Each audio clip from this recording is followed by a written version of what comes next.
Guys ಅಣ್ಣ ಅಂತೂ ನಮ್ಮ ಜೀವಕ್ಕೆ ಲೆಕ್ಕನೇ ಇಲ್ದಿರಂಗೆ ನಮ್ಮ ಜೀವದ ಜೊತೆನೇ ಆಟ ಆಡ್ಬಿಡ್ತಾನೆ. ಮೊಬೈಲಲ್ಲಿ ರೀಲ್ಸ್ ನೋಡ್ಕೊಂಡು ಸ್ಕ್ರಾಲ್ ಮಾಡ್ಕೊಂಡು ಡ್ರೈವಿಂಗ್ ಮಾಡ್ಕೊಂಡು what are the people doing.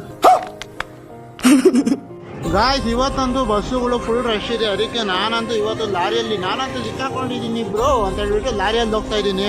ಹೋಗೋ ಅರ್ಜೆಂಟಲ್ಲಿ ಊಟಕ್ಕೆ ಟೈಮ್ ಆಗಿರೋದೇ ಗೊತ್ತಾಗಿಲ್ಲ. ಅದಕ್ಕೆ ಊಟಕ್ಕೆ ಇಲ್ಲೇ ದಾಬಾ ಹತ್ರ ನಿಲ್ಸ್ಬಿಟ್ಟು ತಿನ್ನೋಣ ಅಂತ ಹೋಗ್ತಾ ಇದ್ದೀನಿ. ಬೈ ದ ವೇ ನನಗೆ ಇಂಟ್ರೊಡಕ್ಷನ್ ನಾನು ಮಾಡ್ಕೊಂಡಿಲ್ಲ ಗುರು. Hi guys, welcome back to my channel. ನಾನು ನಿಮ್ಮ ಅತೀಕ್. ನೈಟ್ ಎಲ್ಲ ಜರ್ನಿ ಮಾಡಿ ಬೆಳಗ್ಗೆನೆ ಒಂದು ಒಳ್ಳೆ ವೆದರ್ ನೋಡ್ತಾ ನಮ್ದು ಗುಡ್ ಮಾರ್ನಿಂಗ್ ಶುರು ಆಯಿತು. ನೈಟ್ ಎಲ್ಲ ಟ್ರಾವೆಲ್ ಮಾಡಿದ್ದು ನಾನು ಒಬ್ಬನೇ ಅಲ್ಲ, ನನ್ನ ಜೊತೆ ರಿಯಾನ್ ಬೈನೂ ಇದ್ರು. ಅವ್ರಿಗೂ ಗುಡ್ ಮಾರ್ನಿಂಗ್ ಹೇಳ್ತಾ ನನ್ನ ವಿಡಿಯೋನ ಸ್ಟಾರ್ಟ್ ಮಾಡಿದ್ರು. ನನ್ನ ಡೆಸ್ಟಿನೇಷನ್ ಅಂತೂ ಹಾವೇರಿ ಇತ್ತು. ಆದರೆ ನಮ್ಮ ರಿಯಾನ್ ಬೈದು ದಾವಣಗೆರೆಗೆ ಲಾಸ್ಟ್ ಸ್ಟಾಪ್ ಅಂತ ಹೇಳ್ಬಿಟ್ಟು ಅವರು ಅಲ್ಲೇ ಬಾ ಹೇಳ್ಬಿಟ್ಟು ನಮ್ಮ ದಾರಿಗೆ ಹೇಳ್ಬಿಟ್ಟು ಅಲ್ಲಿಂದ ನಾವು ಜರ್ನಿನ ಸ್ಟಾರ್ಟ್ ಮಾಡಿ ಅಲ್ಲಿಂದ ಸ್ವಲ್ಪ ಹೊತ್ತು ಟ್ರಾವೆಲ್ ಮಾಡಿದ್ಮೇಲೆ ನಮಗೆ ಫೈನಲಿ ಹಾವೇರಿ GTTC ಅಂತ ಸಿಗ್ಬಿಡ್ತು. ಆದರೆ ಇದು ಹಾವೇರಿ GTTC ಅಂತ ಹೆಸರಿಗಷ್ಟೇ, ಆದರೆ ಇದು ಹಾವೇರಿಗಿಂತ ಎಷ್ಟೋ ದೂರ ಐತೆ. ಇನ್ನು ಹಾವೇರಿ GTTC ಅಲ್ಲಂತೂ ಕೆಲಸ ಮುಗ್ದಿತ್ತು. ತಿರ್ಗಾ ಅಲ್ಲಿಂದ ನೆಕ್ಸ್ಟ್ ಡೆಸ್ಟಿನೇಷನ್ಗೆ ಹೋಗೋಣ ಅಂತ ಹೇಳ್ಬಿಟ್ಟು ನಮ್ಮ ಜರ್ನಿನ ಮತ್ತೊಮ್ಮೆ ಸ್ಟಾರ್ಟ್ ಮಾಡಿದ್ವಿ. ಹಾವೇರಿ GTTCನ ಬಿಟ್ಟು ನಾವು ನೆಕ್ಸ್ಟ್ ಡೆಸ್ಟಿನೇಷನ್ ಬಂದಿದ್ದೆ ಶಿಗ್ಗಾಂವ್ GTTC. ಆದರೆ ಇದು GTTCಗಳೆಲ್ಲ ಎಲ್ಲೆಲ್ಲಿದೆ ಅಂತ ಹೇಳ್ಬಿಟ್ಟು ನನಗೂ ಫಸ್ಟ್ ಗೊತ್ತಿರಲಿಲ್ಲ. ಇವಾಗ ಓಡಾಡ್ತಾ ಇರೋದಕ್ಕೆ ಎಲ್ಲ ಗೊತ್ತಾಗ್ತಾ ಇದೆ.